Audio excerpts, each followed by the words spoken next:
I do photography and I'm in my final year, and I'm actually a fashion photographer, but I like collaborating, doing both. So a lot of my fashion work is with secondhand clothes and sustainable fashion.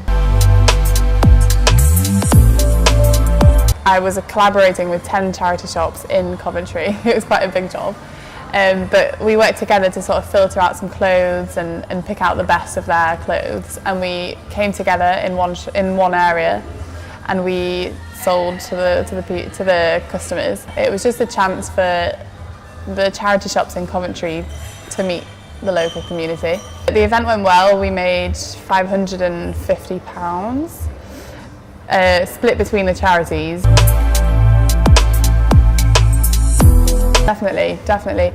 Although I did notice that a lot of people who already go charity shopping turned up because they love doing that, which is good. But what happened is a lot of them told their friends to come along as well, and I think they all kind of saw how good it is. It's cheap, it's affordable, it's easy.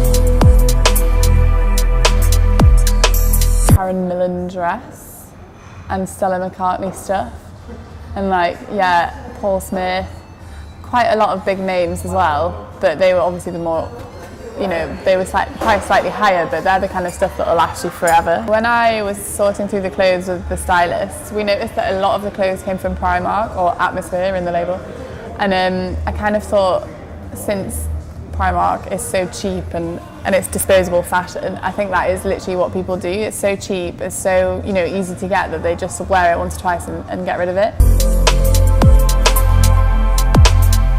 You teach someone about sustainable fashion, it's a choice they have to make. Not everyone will just give up fast fashion straight away.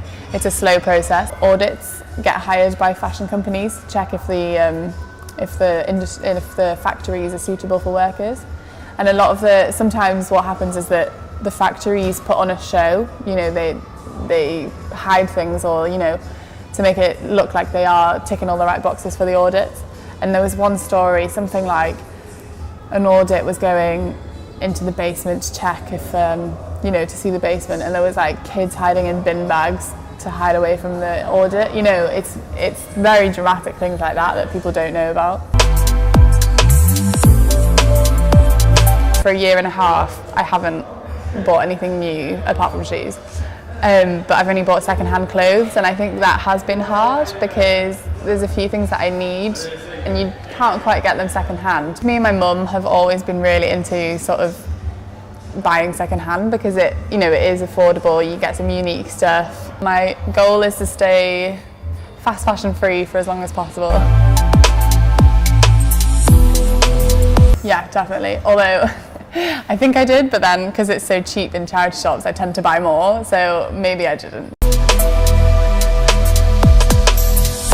Vintage isn't necessarily the best, and that secondhand fashion is better because some clothes can be called vintage when they're not. It's more of like a vintage style, so that doesn't mean that it is a vintage piece. It's just made to look vintage. And just be careful of the word vintage when you look at the item.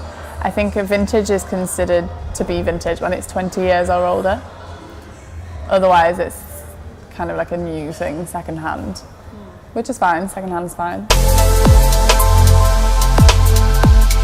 There is alternative ways. You don't just have to buy secondhand, but research the brand that you're looking into. Make sure that they don't use, child labour, for example. They produce for demand, so the more demand that we create, the more they will supply to meet the demand.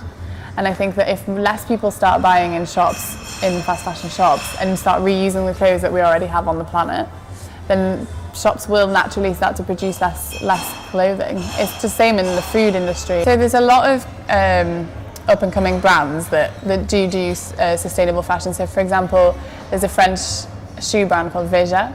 So they design them in France, but they train local villages in Brazil, I think it is, to make the shoes, and that provides like shoes for us, but also living for the people and training.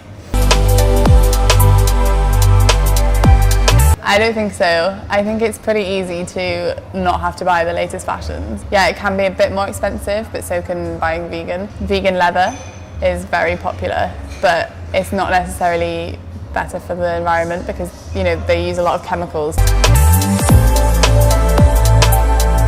I think it's important to not judge people for not being sustainable, because it's all about education. You know, knowledge is power.